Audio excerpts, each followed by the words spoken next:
Hey everyone, and welcome back to the channel. Today, we're diving into a brutal story of survival and revenge. Picture this: a frozen forest, night is falling, and a group of fur trappers settles in. The next morning, a brutal ambush by a Native American tribe proves their leader, Glass, was right to suggest traveling on foot. The tribe finds their tracks, believing their chief's kidnapped daughter is with them, and gives chase. Meanwhile, Glass and his small group of survivors are exhausted and starving. Glass ventures out alone to hunt and stumbles upon two bear cubs. Before he can even react, a massive grizzly bear charges him. It's a horrifying, savage attack. The bear mauls him, tossing him around like a rag doll. Glass, thinking fast, plays dead. But as he reaches for his gun, his shot only angers the beast. The bear slashes his throat and attacks again.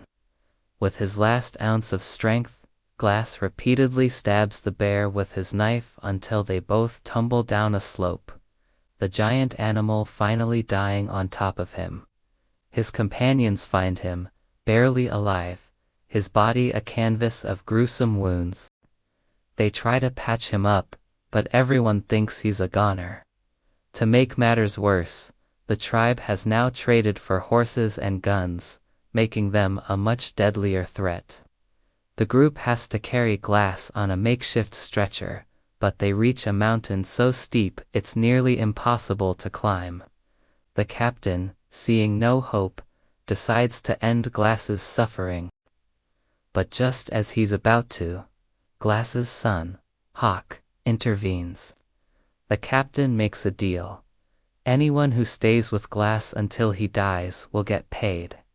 Hawk immediately volunteers, along with a young man named Bridger. A cynical trapper, Fitzgerald, also agrees. But only after haggling for more money, convinced Glass won't last a few days. The rest of the party leaves them behind, but Glass clings to life. Fitzgerald grows impatient and cruel. He tells a helpless Glass that he's a burden, and that he can save his son's life by just giving up. He tells him to blink if he agrees. Desperate to protect his son, Glass blinks. Fitzgerald then tries to smother him. Just then, Hawk returns and attacks Fitzgerald to save his father. In a flash of rage, Fitzgerald stabs and kills Hawk right in front of Glass's horrified eyes. Unable to scream, Glass can only watch as Fitzgerald hides his son's body. When Bridger comes back, Fitzgerald lies, saying Hawk wandered off. The next morning, Fitzgerald wakes Bridger in a panic, claiming warriors are close and they have to run. He drags Glass into a shallow grave he'd dug, buries him alive, and convinces a distraught Bridger to leave. Abandoned and half-buried, Glass refuses to die. Fueled by grief and a burning desire for vengeance, he crawls out of the grave and finds his son's body. This is where his impossible journey begins. He crawls for days, surviving on bone marrow and river water that leaks from the gash in his neck. In a moment of sheer grit, he uses gunpowder and fire to cauterize his own throat wound. He learns to catch fish with his bare hands. One day, he encounters a lone Native American man who shares his food and his own story of loss. He tells Glass, vengeance is in God's hands, and agrees to help him. Their journey is cut short when French trappers ambush them, hanging Glass's new friend. Glass realizes these are the men who murdered his friend's family. He sees them assaulting the tribal chief's daughter, the one whose kidnapping started everything. Glass intervenes, saves the girl, and escapes on a horse, but drops a water bottle, the same one Bridger had left him. Pursued by the tribe, Glass and his horse plunge off a cliff. The horse dies, but a snowdrift breaks, glasses fall. To survive the freezing night, he guts the horse and crawls inside its carcass. Eventually, he's found by his own party. The captain is stunned to see him alive.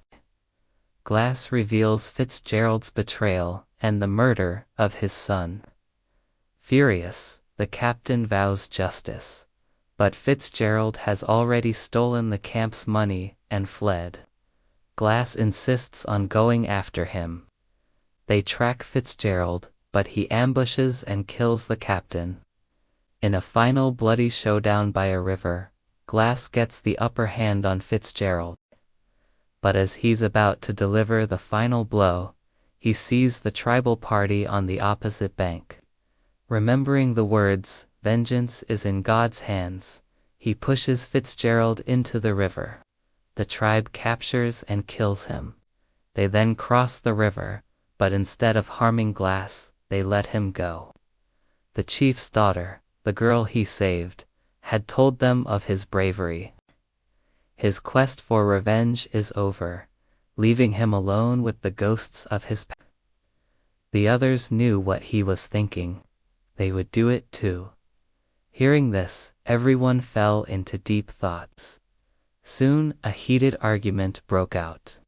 Should they eat the bodies of the dead to survive, or die of hunger instead? Some argued it was a profound sin, an act God would never forgive. So, they decided to suppress their hunger and try to survive without doing the unimaginable. Time crawled by, and their hunger gnawed at them, growing stronger with each passing hour. Desperation set in. They started chewing on shoelaces and even cigarette filters, anything to trick their stomachs into feeling full. But after so many days without real food, these things were just empty substitutes. A few more days passed, and hunger claimed another life. Nando's sister, who had been gravely ill, passed away. Nando had now lost his father, mother, and sister in this single, tragic disaster. Yet, the survivors somehow held on for 9 long days, their minds weakening and their bodies breaking down. Death was no longer a distant fear. It was standing right at their doorstep. They had no other choice left. When they made the horrific decision to eat the bodies of their dead friends to stay alive. The first 4 men went outside the plane and began cutting pieces from the frozen bodies. Watching them, a few others changed their minds and joined in, knowing this was their only path to survival. However, 5 people still refused. They said they would rather die than eat another human being. Out of respect for their decision, the others began taking the bodies farther from the wreckage before cutting them, so the sight wouldn't torment those who couldn't accept it. One of the survivors, a boy named Numa, found a suitcase buried in the snow. Inside, he discovered a radio. They turned it on, desperate to make contact, but there was no signal. Using bits of metal and wire, they managed to build a makeshift antenna. Finally, a weak signal crackled through and what they heard crushed their spirits completely. A radio broadcast announced that the government had already conducted multiple rescue missions, sending nearly 66 aircraft to look for them. But after weeks of searching with no sign of survivors, the government had officially called off the search, declaring everyone on that flight dead. Hearing this, all hope shattered. The 5 people who had refused to eat now realized that no rescue was coming. Their resolve broke. 4 of them gave in and ate human flesh, understanding that this was now the only way to stay alive. After regaining a sliver of strength, 3 men decided to venture out again. Their mission: find the plane's missing tail section, recover the batteries, and use them to power the radio to call for help. They set off, and after hours trekking through the freezing mountains, they found fragments of the aircraft scattered across the snow and the body of a teammate thrown from the plane during the crash. They buried him respectfully and pushed on. The climb was brutal. The thin air burned their lungs, and icy winds whipped at their faces. Exhausted, they huddled under a large rock for the night. When morning came, they woke up covered in snow. One man's eyes were frozen shut, the other two could barely stand. They had no strength left. Defeated, they slid down the mountain on a sheet of the plane's metal and made their way back to the wreckage. Seeing them return empty-handed plunged the group into despair. Eventually, even the last man who had sworn he'd never do it broke down. He ate, cursing his fate as he fell asleep. Days kept passing. Somehow, they managed to survive for 17 days after the crash. But then, things got even worse. The weather turned violent again. A powerful snowstorm hit, forcing everyone inside the fuselage for shelter. Suddenly, a massive avalanche struck, burying the wreckage under a thick blanket of snow. Many were trapped, suffocating beneath the crushing weight. Those still near the surface frantically dug to rescue their companions. They saved most, but one girl was buried too deep. She suffocated to death. The survivors were traumatized, but before they could even process it, another, stronger blizzard approached. Within minutes, the plane was filled with snow again, burying everyone. The storm was so fierce, it completely covered the fuselage. Several people died instantly. The remaining survivors were trapped, with no way out. In a desperate bid for air, one man broke a hole through the plane's roof. They all prayed that no more snow would fall, because if it did, they would be buried alive forever. Hours later, the storm passed. They gathered the 8 bodies of their friends who died in the avalanche and placed them in a corner. They had now been trapped in these mountains for 18 days. Starvation was killing them slowly. There was only one way left to eat the frozen bodies of their friends once again. But this time, it was harder. These weren't just bodies. They were people they had laughed with, played with, and shared dreams with only days before. Watching this horror, Numa lost control. In a fit of rage, he started smashing a window with a piece of metal. A shard of glass pierced his foot, but he didn't stop. He kept digging at the snow, carving a hole for air and light. After 2 full days of relentless effort, they finally opened a passage to the outside world. Finally, after weeks trapped beneath the snow, they dug themselves out. The survivors were ecstatic, as if they had escaped the very jaws of death. They cheered, they embraced, celebrating their survival. Then, the hard work began, digging the plane out of the snow.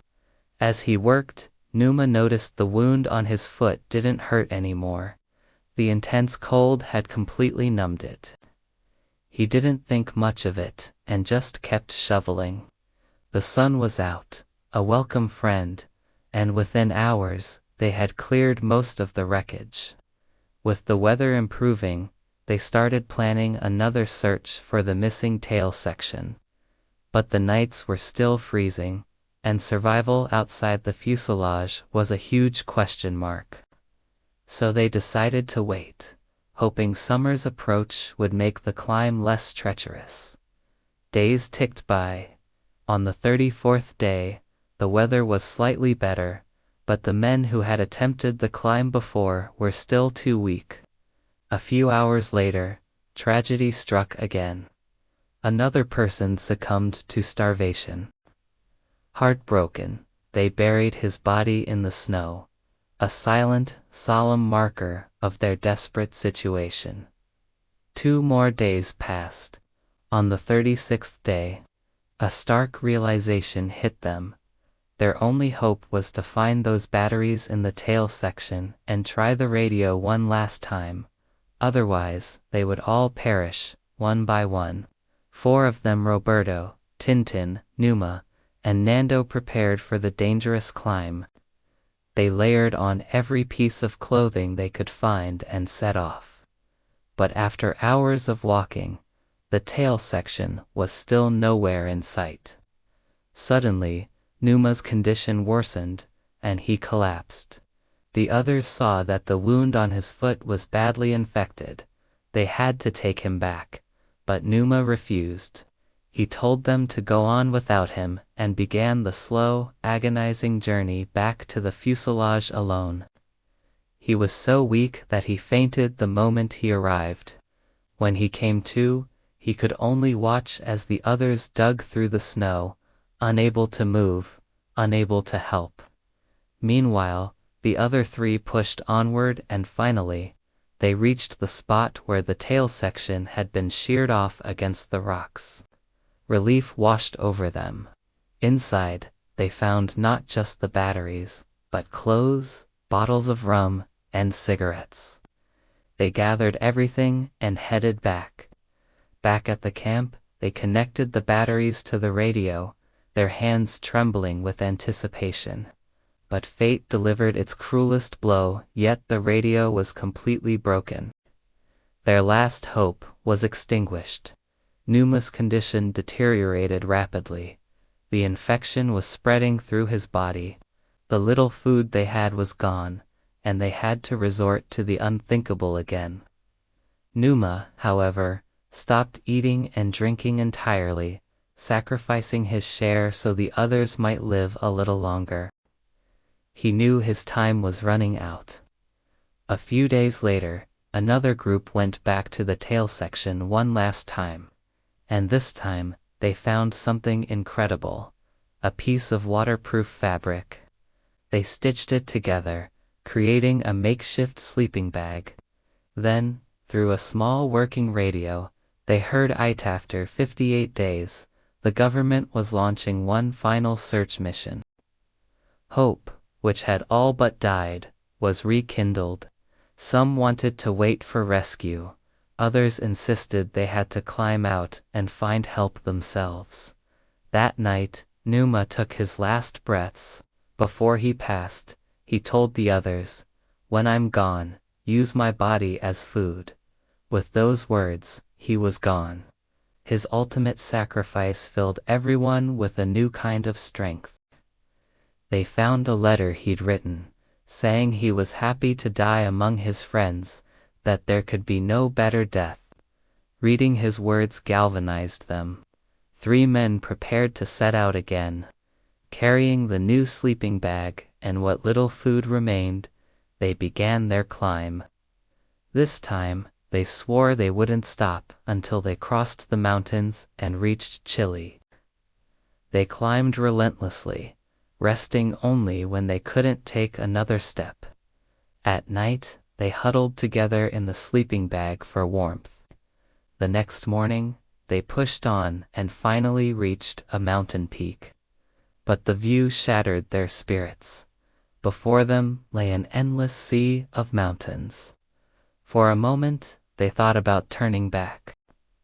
They didn't have enough food for all 3. That's when Tintin made a heroic choice. He gave his share of food to Roberto and Nando, and turned back, so they could continue. The journey ahead was brutal.